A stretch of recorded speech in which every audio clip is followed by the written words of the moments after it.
Hello,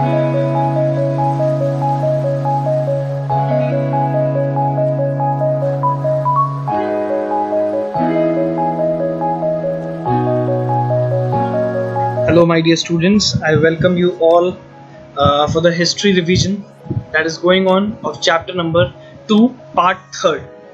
So, let us start with a new topic today, which is expansion of the British Empire. As you know, yesterday I told you EEIC ने अपना control Bengal में पूरी तरीके से कर लिया था with their responsibilities as well as their powers. So now the topic which is going to start is expansion of British Empire. Having achieved control over Bengal, the EEIC embarked upon a policy of territorial expansion in India through wars and alliances. अब क्या हुआ कि EEIC ने सोचा जब बंगाल पे control हो ही गया है तो पूरा क्यों ना अपना एक्सपेंशन ऑल ओवर इंडिया में किया जाए. So EEIC tried to sort out the alliances. उन्होंने कुछ रूल्स एंड रेगुलेशन बनाए जिसकी वजह से उनका एक्सपेंशन और अच्छे से पॉसिबल हो पाए. So next topic is annexion through subsidiary alliance. अच्छा, what is the meaning of subsidiary alliance? Subsidiary का मतलब होता है एक as a supplement, you can say as very less importance, ठीक है, जिसकी importance ज़्यादा ना हो, alternate way में हम use करें उसे. Subsidiary alliance was introduced by the Governor General of India, जो उस समय Marcus Wellesley थे, from 1798 to 1805. Its purpose was to gain control over the large tracts of India, as I told you, without direct wars or spending money on maintaining the troop. उनका motive बस इतना था कि India पर control हो जाए है, जिससे कि हमारा कम से कम रेवेन्यू स्पेंड करके अपना कम से कम पैसा लगाकर उनका कंट्रोल, उनका एक्सपेंशन और हो सके. So what were the principles that they followed? First principle, the Indian rulers accepting subsidiary alliance had to disband their army and keep British forces within their territory. So क्या हुआ कि अपनी army को हटाकर, जो इंडिया के जो ruling segments थे उनको अपनी आर्मी हटाकर ब्रिटिश को हायर करना पड़ा, रखना पड़ा, मजबूरी थी उनकी, British as army. They paid for the maintenance of the troops, and these forces were supposed to protect them from the external and internal dangers. अब क्या हुआ, उनकी स्ट्रैटेजी देखिएगा आप EEIC, उनकी स्ट्रैटेजी सिर्फ इतनी थी कि वो अपने ट्रूप्स भेजकर किंगडम में उनसे ये कहते थे कि ये आपकी सुरक्षा करेंगे भारत के फोर्सेस से और अंदर के फोर्सेस से, और आपको क्या करना पड़ेगा, आपको इनकी मेंटेनेंस चार्ज देना पड़ेगा. So the kings at that time has to give the maintenance charge of their troops.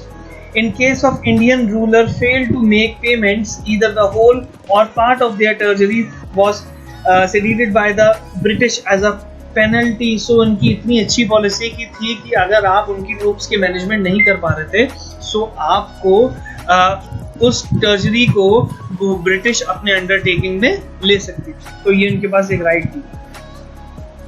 The Indian rulers were also forced to keep a British official or resident at their court. मतलब Indian rulers को force किया जाता था कि British के एक official को अपने कोर्ट में रखें, वो मजबूरी है उनकी.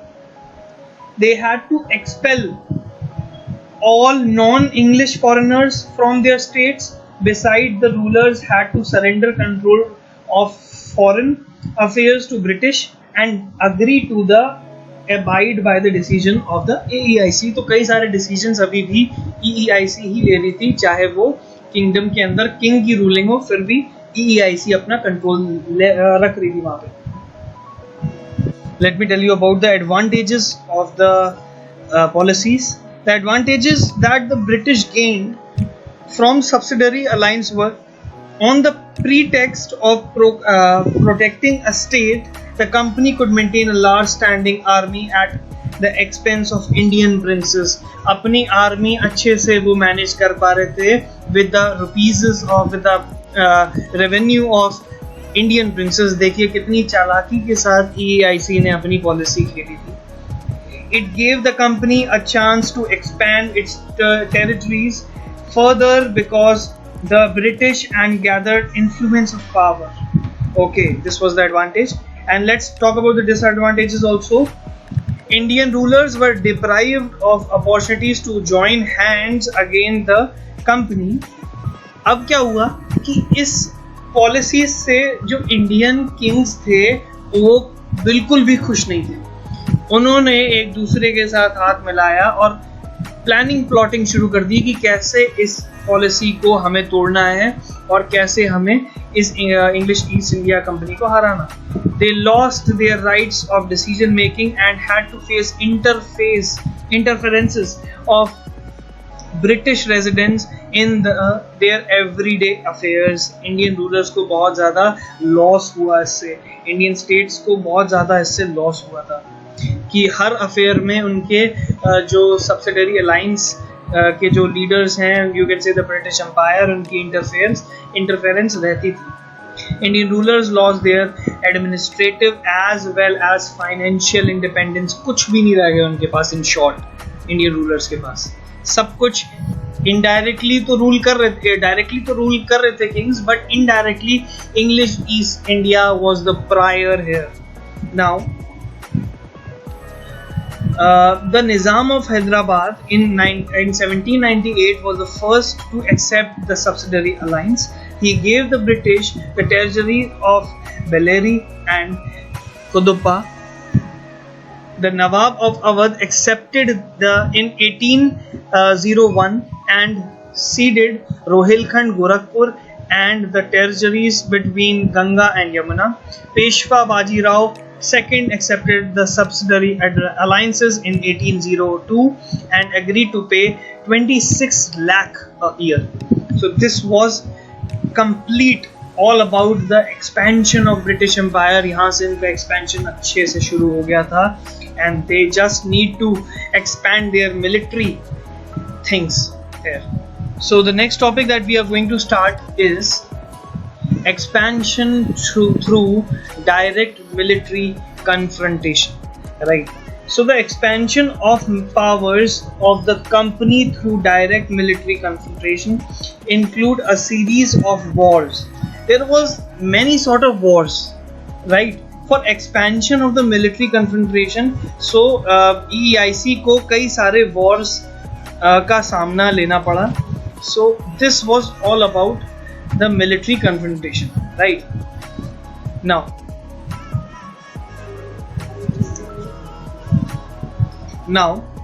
let's talk about the Anglo-Mysore wars,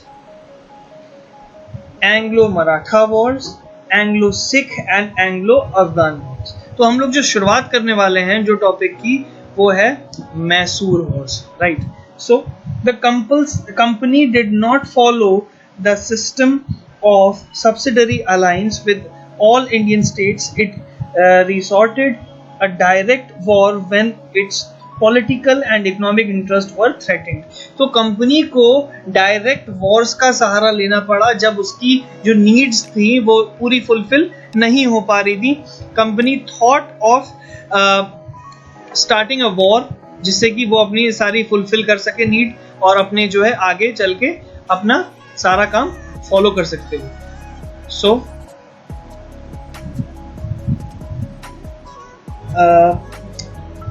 it resorted to direct wars when its political and economic interests were threatened. For example, the rise and expansion of Mysore under Hyder Ali alarmed the company, resulting 4 wars between 1767 to 1799.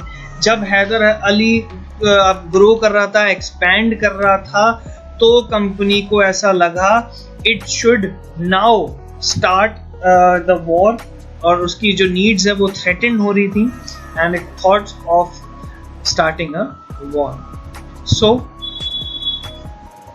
Next that will discuss is the first Anglo-Mysore War. The first Anglo-Mysore War happened because Mysore controlled the trade on the Malabar coast.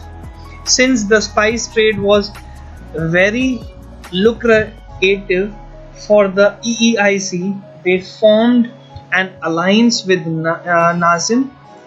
Nizam of Hyderabad, the Marathas and Nawabs of Carnatic to attack Mysore. तो उन्होंने एक collectively एक plan बना that they should now start attacking Mysore और उनको उस coast पे Malabar coast पे उनको अपना हक लेना. So Hyder Ali in turn brought the Nizam and Marathas to his side by promising territorial gains. He attacked Arcot and reached Madras. अब क्या हुआ, यहाँ पर हैदर अली ने हैंडशेक कर लिया था निज़ाम और मराठास के साथ, जिससे कि उन्होंने एक वादा करके ये चीज़ करी थी कि हम आगे चल के आपको टेरिटोरियल गेन्स का एक अनुभव देंगे. आप यू कैन से they would give the benefit of expansion of their territories. So now it was the starting of second Anglo Mysore war.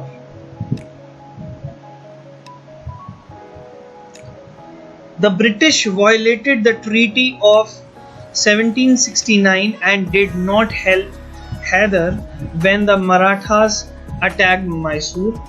In 1771, the English also attempted to capture Mahe, which was under Hyder's jurisdiction.